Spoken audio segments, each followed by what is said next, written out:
So guys, it is Brent back here with you, and I want to give you a little bit more detailed analysis of what the swing path looks like from this angle here in the court. And I'm going to do this through super slow-mo, and we can kind of talk our way through it. First thing, I want to back up, and I want you to take a look at right here my fingers on the racket. They're literally off the racket, and it's just imperative that you've got a very relaxed grip on the handle right here. And I don't know if that's an index finger or something showing through there, but the point here is that you got to get off that death grip as much as possible. You can see it here. You can see that the index finger is actually off the racket. It's not wrapped around. Tossing motion, again, from what I try to get you guys to do is to think more about holding the ball in this position rather than the palm up. Because for me, the way it was explained to me by Tom Stowe back in the day, the palm up sort of opens up this front shoulder too early, that front shoulder, whereas this keeps the shoulder a little bit more naturally turned sideways. Now, what I feel right here is that if I pause, and we'll take a look at it in real time, and there may or may not be much of a noticeable pause, but if there is, I want the racket in this position. I don't want it down my back pausing, because the swing down the back is continuous. This is where you really generate some racket speed, is from this position, starting here, and once you go down the back, you don't stop. You've got to keep it going. One of the huge mistakes I see, not only in players, and it's not really the players' faults, because I think a lot of teaching pros get you to start right here with this racket down the back position so you feel it, and then toss from there.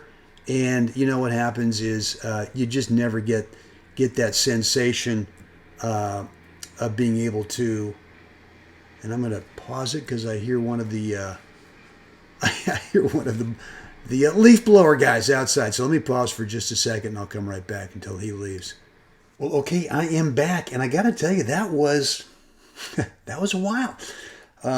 Anyway, guys, so let's get back to it. What I was talking about before I paused this video was to make sure that this is an important position with your racket head up for you, that if you pause for any reason, that you pause here, and that you don't pause with your racket down the back. Let me get this going again.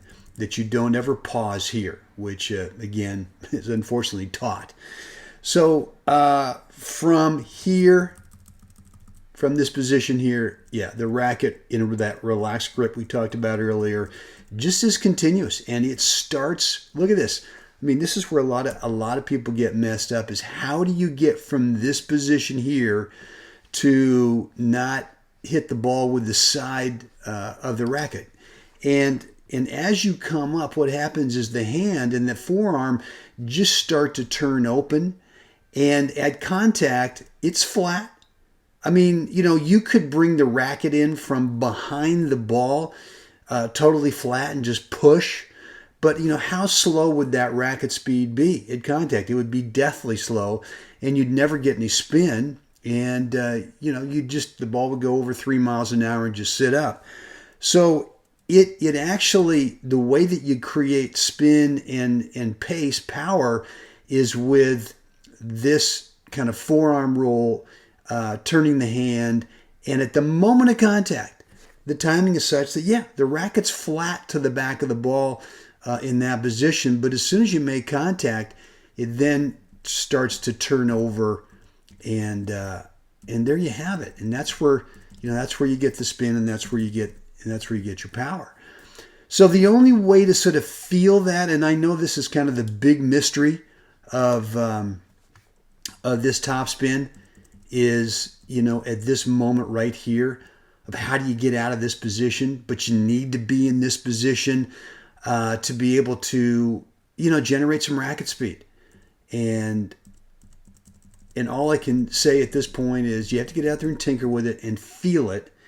And another thing that you need to remember is that at contact, is that one flat racket face pointed contact is, let me take it back, is that you're sideways to the net. I mean, this is, not completely sideways. Could you be more sideways? Yeah, you could. And you'd get more spin. But you're not facing forward, because if you do face forward, then if you go through with this racket release right here, if you're facing forward, the ball's not going forward, it's going due left.